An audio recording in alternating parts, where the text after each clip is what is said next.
ñi cherché wuñu leneen. d'accord ñu ñëw ci Moussa Sow Thiam ginnaaw bi nga xamante ni déglu nga kàddu Ndeye Sow Leila seetaan nga redressement plan économique social en tant que journaliste en tant que homme politique tey ban lecture nga ñuy defal ci li nga xamante ni proposé nañu ko le 1er août donte bi ngeen àndee ci coalition Diomaye Président muy coalition électorale dafa am lu ngeen jaayoon Sénégalais muy un projet et le projet était fini ci biir projet bi ngeen jëloon ci 11 engagements lan moo waral après 15 mois tey jii régime bi ñëw defal ñu plan de redressement économique social boo xamante ni gisuñu ci économie gisuñu ci social li ci ëpp lañ ci gis muy plan de redressement financier jëmale ko ci wàllu impôt et domaine comme Bougane nu ngi koy waxee ay dagg ko te juuti ngeen.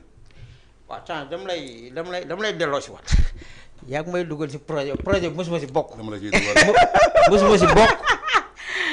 musuma si bokk ñun si Diomaye président lañu bokkoon point président la mais le projet gars yi commencé woon ngeen di projet bi de non projet bi ñoom parce que solution la woon non waaw foofu lay ñëw ba ngeen di ñëw élection livre projet ngeen indi ngeen ne Diomaye mooy premier ministre mooy Diomaye non mooy seen plan boobu attends change solution la Ousmane Sonko njëkk jaay et je reconnais que à son temps ñoo bokkoon benn coalition bu ñuy lancement solution livre bi maa ngoon place de la nation ci kaw. da nga naan ña nga fa woon. waaw ña nga fa woon maa nga fa woon laa je reconnais loolu. mais loolu. mais boobu ci coalition lan la woon boobu. jot na c'était en 2018. yaa ngi dégg. man maa ngi tàqalikoo ak waa Pastef bi en 2019. ànd ak waa Pastef. non waa coalition jot na laay wax. après élection présidentielle 2019.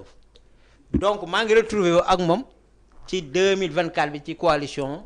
Diomaye président donc le projet ban koy jaay man j'étais pas là-bas mais livre solution fekkee woon naa ko ban koy présenté yaa ngi dégg mais après livre solution bi ci la ñu indi projet ba ñu jógee ci projet bi ñuy jóge ci nguur gi ñu laaj leen ana projet bi ñu ni projet bi ñu ngi koy doog a tëgg parewul à notre grande surprise ñu dawal tuuti gars yi jaay nu référentiel 2050 bi ñu dem tuuti gars yi indi SND bi stratégie nationale de développement léegi nag ñu ngi doog a indi plan de redressement man dama ko tuddee pas lent de régressement. pas lent. un pas lent de régressement. ok voilà au lieu que plan bi man dama ko xaaj en 3 parties. pas lent de régressement maanaam ay jéego yu gàtt yoo xam ni dalay delloo ginnaaw foofu lañu jëm parce que li gars yi bëgg a def financement endogène bi nga doon wax sànq.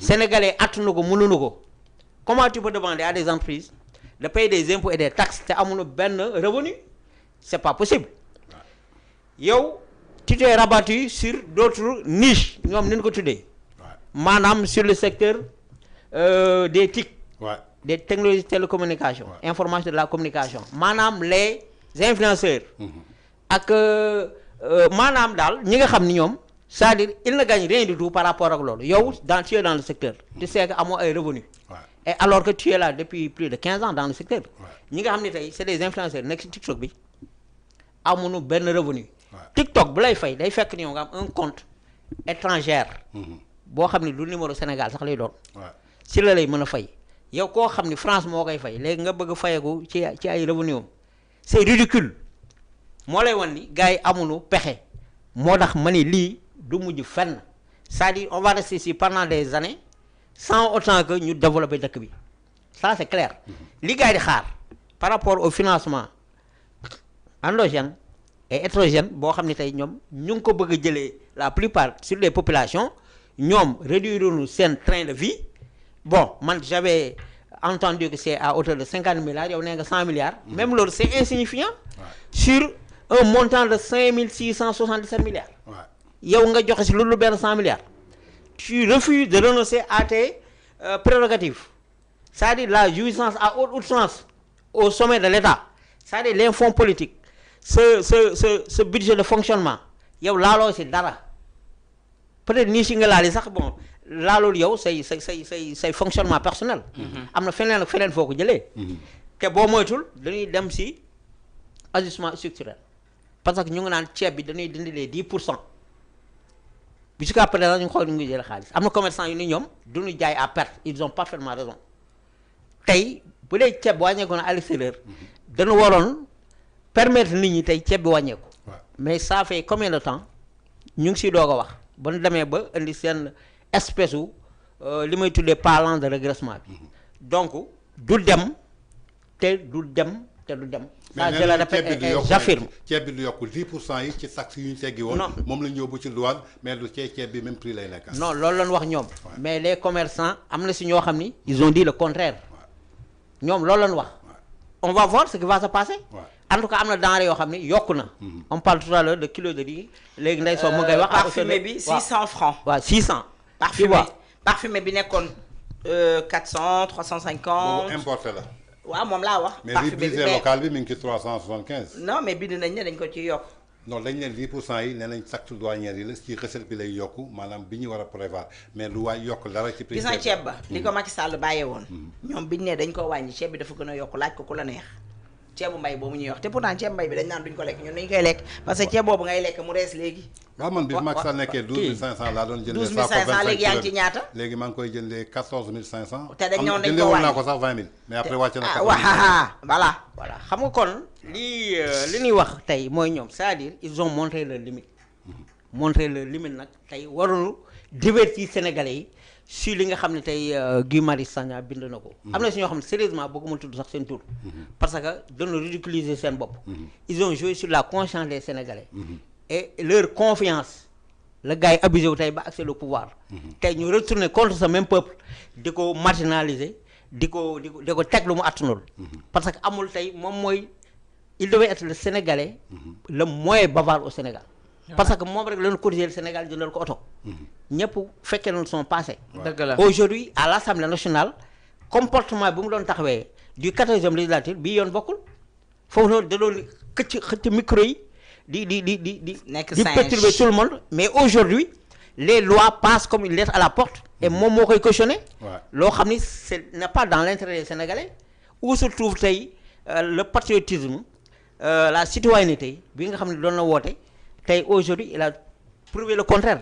donc les Sénégalais ont compris que ñii li leen intéressé woon sax laay wax mooy accéder au pouvoir accéder nañ fa maintenant ñu ngi def lu leen neex mais nag demain fera jour. c'est-à-dire dans un futur proche incha allah dans 2 ans dañuy dem élection. et j'espère que gars yi ils ont regretté le fait que gars yi jox leen nguur gi. parce que y a une déception totale. comme ni ko la sœur waxee boo génnee ci mbedd bi. man gisatuma embouteillage dans ce pays parce que gars yi seen oto yi mënatul dem amatul carburant activité amatul entreprise yi doxatul licenciement abusif de gauche à droite tey ñu taxaw fii di xamal nit ñi ni dëkk bi amul xaalis man je prouve le contraire ma sœur dëkk bi am na xaalis ñoom ñoo ko denc te dañ ko war a génnee dëgg la sénégalais waroon financer ñoom seen jouissance ak seen confort les sénégalais n'ont pas les moyens ils ont emprunté 9000 milliards depuis que ba ñu yóbbu ak léegi ana xaalis boobu noonu amul benn loi de finance rectificative boo xam ne tey wax nañ xaalis bi fii lañ ko dugal. mais xaalis boobu où se trouve cet argent. y a rien de limpide. chaque fin du mois gars yi dem dans le marché de UMOA wuti foofu benn 200-300 millions. ñëw joxe teg ko nii kenn du xam. c'est-à-dire kenn du xam lu ñuy doy xaalis lan lañ koy def.